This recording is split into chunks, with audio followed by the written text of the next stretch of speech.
Hi, so first things first, are you harming yourself deliberately? Yes. Then I'm afraid it's self-harm. Trigger warning! In this video I talk quite specifically about the methods that people might use during self-harm. It's only scratches, it's just for attention. It's only small, so it's a phase. They only pick scabs and stuff, it doesn't count. It's not on their wrists, so it's not the same. They aren't cutting, so of course it's not self-harm. Okay, so first of all, does the severity of the self-injury reflect the amount of distress that someone's in? No, people self-harm for different reasons.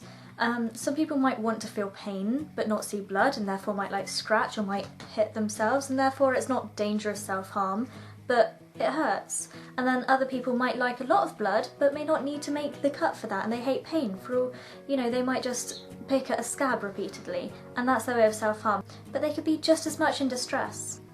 If someone's self-harming, it's bad for no matter what reason they're doing it and no matter what method they're using. There are often different feelings around different methods of self-harm. For example, people who do it as sort of a release and they're angry might do it compulsively and quickly, and lots of little ones, or someone who needs a lot of control and might actually plan ahead and might do it very, very slowly or very deep.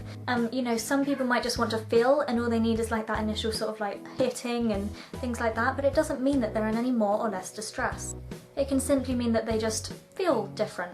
They do it for different reasons. They need to feel different things. But also, few people start off dangerously. I know when I started it wasn't dangerous, it was like scratching, and does that mean it's attention seeking? Does that mean it's a phase? Does that mean that it's not self-harm? No. Does that mean I was in less distress? No.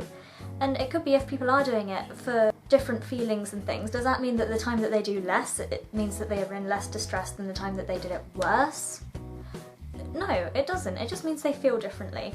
And for people who are gradually sort of getting worse, they start off least bad, which it doesn't mean that they've grown up to be more distressed. It means that they probably feel the same amount of distress, but their self-harm has just progressed in that way. People often confuse self-harmers that need more physical help as needing more emotional help, and that's simply not true.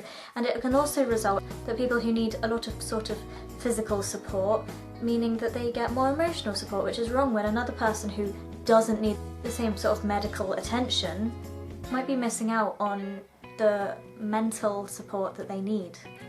Treating a person with less dangerous self-harm as if it's somehow not worth the attention or not worth the support can actually encourage people to do worse self-harm, because it can make them feel like they have to do it to a certain extent before they even start to get help. It might make them feel like they're not worth the help. Often, even us self-harmers judge people who don't need medical attention to their self-harm or who show people, and that's a terrible thing to do because it actually spreads stigma, and in the end we're cutting off our noses to spite our face. So my final advice would be maybe perhaps challenge some of those ideas and misconceptions that we have about self-harm with possibly someone who knows about self-harm but hasn't done it themselves, or possibly like a counsellor, a psychologist, a carer, someone like that. See their views on it. Also try and ask yourself, why do you pass that judgment on people? Who are you to pass that judgment on people, and why do you feel like you have to do it? If you've had an experience like this where someone's told you that somehow your self-harm isn't that bad, or it doesn't count, or that it's a phase or it's attention seeking, comment below on how that made you feel, and if you haven't had that kind of experience, just try to imagine how that would make you feel. Remember that these so-called phases for people actually destroys lives. Hang on, you just repeatedly smashed your face with your hand. Doesn't that count as self-harm? No, because I'm not doing it badly. Hello there, I'm sorry that this video was really short today. I've had very little motivation to make videos recently, which is why there wasn't one last week, and the week before that was quite a quick one.